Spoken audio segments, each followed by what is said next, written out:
1.31 अगर आप देखें 31st क्वेश्चन है ये electric charge and field class 12 physics का। तो इस कंडीशन में आपसे पूछा जा रहा है कुछ लंबा चौड़ा क्वेश्चन लिखा हुआ है जिसमें आपको थोड़ा सा क्वार्क के बारे में बताया गया है। ठीक है, अब ज़्यादा बड़ा ज्ञान नहीं चाहिए इसको सॉल्व करने के लिए, बेसिक सा आइडिया चाहिए कंजर्वेशन ऑफ चार्ज का, जो आई होप आप जानते हैं किसी भी सिस्टम में जितना पहले चार्ज रहता है उतना ही बाद में। ये आइडिया आपको आता है तो क्वेश्चन बहुत ईजी है। फिर लंबा चौड़ा दिया हुआ है, मैं एक बार आपको लाइन बाय लाइन समझा देता हूँ। ध्यान दिया हुआ, it is now believe that proton and neutrons which constitute nuclei of ordinary matter are themselves build of more elementary units called quarks. क्या करने का मतलब है, हम लोग इस तरह का फिगर अभी तक समझे हुए हैं, जूनियर क्लास से समझते आ रहे हैं कि ये रहा आपका, मान लीजिए एक एटम, और ये बहुत बेसिक है फिर भी, ये रहा इसका न्यूक्लियस, जहाँ पे क्या रहता है न्यूक्लियस के अंदर आपके प्रोटॉन्स और न्यूट्रॉन्स रहते हैं, इलेक्ट्रॉन्स इसके चारों तरफ इसमें रिवॉल्व कर रहा होता है। ये बहुत ही बेसिक फोटो है, आई होप इतना तो आप पढ़ेंगे।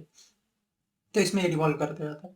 अब थ्योरेटिकली और जो एक्सपेरिमेंट ये नहीं पता है हम लोग को, हम लोग यही जानते हैं कि हमारे पास मैटर होता है, कोई भी पीस ऑफ मैटर, जैसे ये पेपर ही, ये पेपर खुद क्या बना होगा, एटम से बना होगा, और एटम कुछ इस तरह का दिखता है, बीच में न्यूक्लियस रहता है और चारों तरफ इलेक्ट्रॉन घूमते रहते हैं। ठीक, तो मैटर बना किससे, एटम से, एटम फर्दर किससे बना, इलेक्ट्रॉन प्रोटॉन न्यूट्रॉन से। ठीक है, रिसेंट थियोरेटिकल डिस्कवरी ये बताया हुआ है कि आपका प्रोटॉन और न्यूट्रॉन है, ये भी फर्दर कुछ और छोटे छोटे पार्टिकल, एलिमेंट्री पार्टिकल से बने हुए हैं। ठीक है, आप समझे, हमारा मैटर किससे बना है, एटम से, एटम खुद किससे बना है, इलेक्ट्रॉन प्रोटॉन न्यूट्रॉन्स। उसी में जो प्रोटॉन न्यूट्रॉन जो कि न्यूक्लियस में रहता है, वो उनको भी माना जा रहा है कि वो और एलिमेंट्री पार्टिकल से बने हुए। ठीक है, उनको बोला जा रहा है यहाँ पे क्वार्क्स। और दो क्वार्ट्स का बहुत ही ब्रॉड मीनिंग है, पर अभी मैं आपको सबसे सिंपल रूप में समझा रहा हूँ क्वार्ट्स का मतलब। तो फिर आगे लिखा हुआ है इसी क्वेश्चन में, A proton and neutron consist of 3 quarks, मतलब प्रोटॉन्स जो होगा, ठीक है, एक का बात करता हूँ, ए प्रोटॉन हैज 3 क्वार्क्स, एक प्रोटॉन के पास 3 क्वार्क होता है, और एक न्यूट्रॉन के पास भी कितना होता है, 3 क्वार्क होता है। Neutron has also 3 quarks. ठीक है, okay, 3 quark. Two types of quark, the so-called up quarks denoted by U of charge plus 2 by 3 E, and down quark denoted by D of charge minus 1 by 3 E। अब बोल रहा है ये जो quark होता है ये फर्दर दो तरह के हो गए। ठीक है, टू टाइप्स ऑफ हमारे पास क्वार्क हो गए। ये 3 जो दिया हुआ ये इसका नंबर दिया हुआ कि एक प्रोटॉन मान लीजिए 3 क्वार्क से बना हुआ है। जैसे हम बोलते हैं कि लिथियम हमारे पास क्या है, एक एटम है और एटम के अंदर 3 इलेक्ट्रॉन है, वैसे ही एक प्रोटॉन के अंदर 3 क्वार्क है, इस तरह समझिए। अब क्वार्क के बारे में दिया हुआ है 2 है, इसमें आपको क्वेश्चन सॉल्व करने के साथ साथ आइडिया भी थोड़ा दे देता हूँ क्वार्क का। बोले 2 टाइप के क्वार्क आपको मिलेंगे, एक मिलेगा आपको अप क्वार्क, नाम है इसका अप क्वार्क। ठीक, यू से इसको डिनोट करेंगे, और इसका जो चार्ज होगा इसके ऊपर, जैसे एक इलेक्ट्रॉन के ऊपर में चार्ज रहता है उसको ई से दिखाते हैं, वैसे इसके ऊपर में जो चार्ज होगा अप क्वार्क के ऊपर में, वो पॉजिटिव चार्ज होगा और वो +2/3 होगा। फ्रैक्शनल है, आप उसका टेंशन ना ले। ठीक है, ये बस अभी थ्योरेटिकल है। उसी तरह से दूसरा जो क्वार्क है वो है डाउन क्वार्क, डाउन क्वार्क जिसको हम लिखेंगे डी से, और इसके ऊपर में जो चार्ज होता है, हर एक डाउन क्वार्क के ऊपर में चार्ज रहता है, वो -1/3 रहता है। ठीक, और ये दोनों इसी तरह से बने हुए हैं।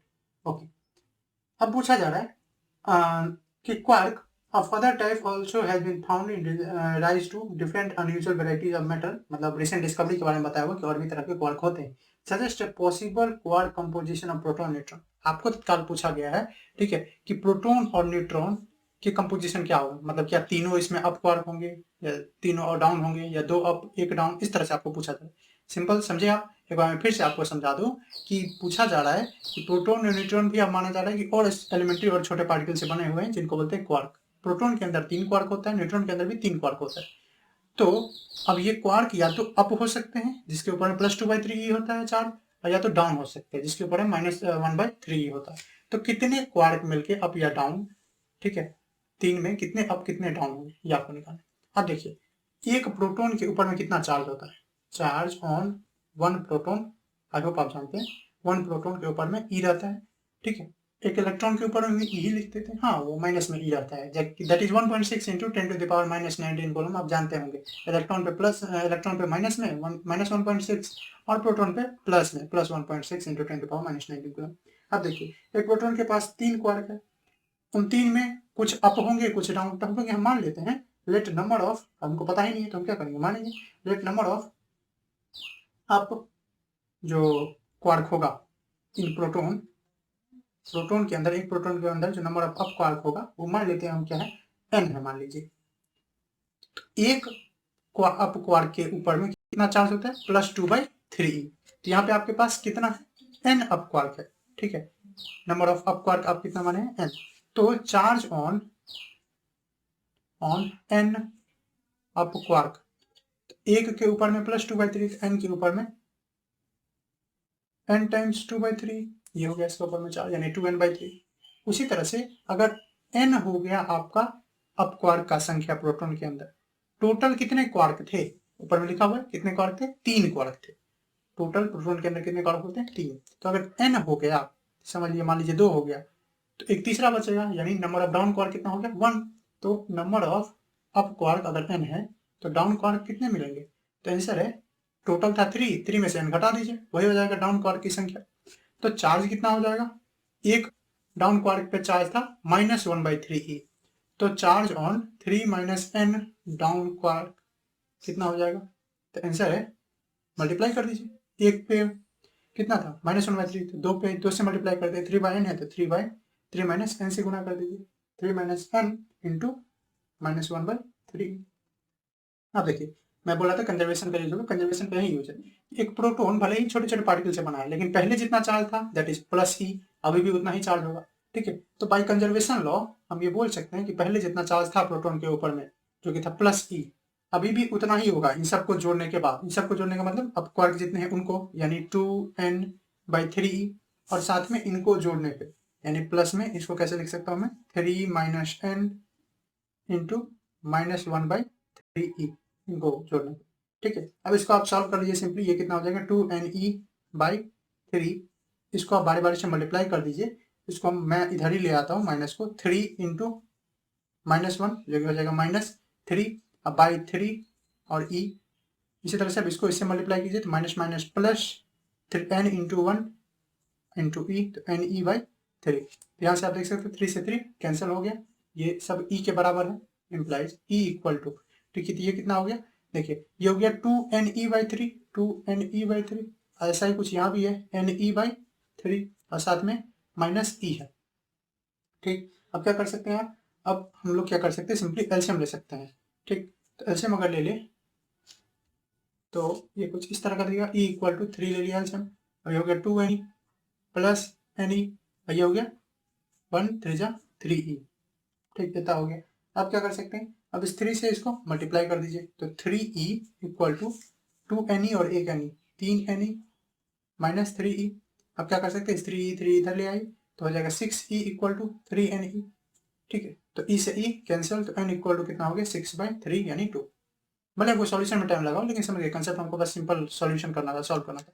यानी n का संख्या आ गया 2। ये n हम किसको माने थे, number of up quark, number of up quark को माने थे कितना 2, यानी नंबर ऑफ डाउन क्वार्क कितना आ गया, तो 3 - n 2 हो गया, 3 से बना रहता है, 2 अगर अप क्वार्क है एक डाउन क्वार्क होगा, तब नंबर ऑफ डाउन क्वार्क कितना हो गया, नंबर ऑफ डाउन क्वार्क हो गया 3 - n, यानी 3 - 2 यानी 1। तो इस तरह से एक प्रोटॉन जो होगा वो समझ के 3 से बने थे, उसमें 3 में कौन होगा, ठीक है। तो 2 अप क्वार्क होगा, 2 up quark and 1 down quark, ठीक है। तो इसीलिए कहीं कहीं आपको प्रोटॉन के जगह कुछ इस तरह का चीज देखने को मिलेगा कि प्रोटॉन को इस तरह से लिखा होगा, अप क्वार्क को हम इस तरह से अपर एरो से दिखाते हैं और डाउन क्वार्क को इस तरह से, ठीक है। या इससे भी फेमस है आपको U और D, आप इसी को कंसिडर करें, इसको कंसिडर ना करें, इसको आप नहीं तो इलेक्ट्रॉनिक कन्फिग्रेशन से ना कंफ्यूज कर ले, आप इस तरह से कर दें UD, जिसका मतलब 2 अप क्वार्क एक डाउन क्वार्क। उसी तरह से हम न्यूट्रॉन का भी निकाल सकते हैं, बिल्कुल सेम तरीका हम अपनाएंगे, ठीक है। सिमिलरली फॉर न्यूट्रॉन,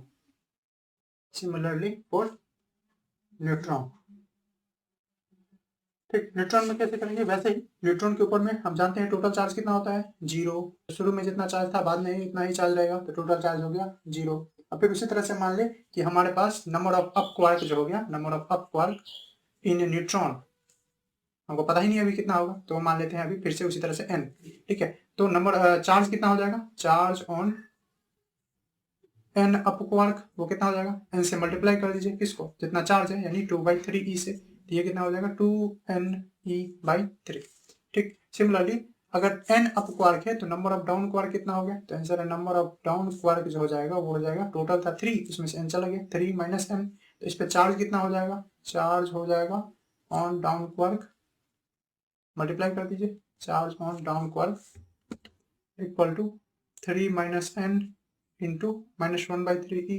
अब इन सबको जोड़ दीजिए, सबको जोड़ने पे कितना आना चाहिए? 0, क्योंकि न्यूट्रॉन पे चार्ज कितना होता है? 0 बाई कंजर्वेशन। तो हम लोग लिखा देंगे फिर से, बाई कंजर्वेशन ऑफ चार्ज, हम जानते हैं टोटल चार्ज शुरू में जितना था जो कि 0 था, बाद में जितना होगा, यानी सबको जोड़ सके, ठीक है, जोड़ के यानी 2ne/3, इसको जोड़ दिए, प्लस 3 माइनस n -1/3e। इसी तरह से आप सॉल्व करेंगे बारी बारी से, ठीक। तो ये कितना हो जाएगा? आप इसको सॉल्व कर देंगे अगर, तो आपके पास आ जाएगा यहाँ पे n जो है, सॉल्व कर लीजिएगा सिंपली इसी तरह से, 1 से इसको करेंगे, फिर n से इसको करेंगे, तो यहाँ से आपका n का कितना आ जाएगा? 1 आ जाएगा। वीडियो बड़ा हो चुका है, तो मैं बारी बारी से करके दिखाता। बेसिक सॉल्यूशन ऊपर में मैंने किया है, इसको आप इससे मल्टीप्लाई करेंगे, इसको इससे, n आएगा 1, यानी अप क्वार्क इसमें कितना हो गया? इसमें अप क्वार्क हो गया 1। डाउन कितना हो जाएगा?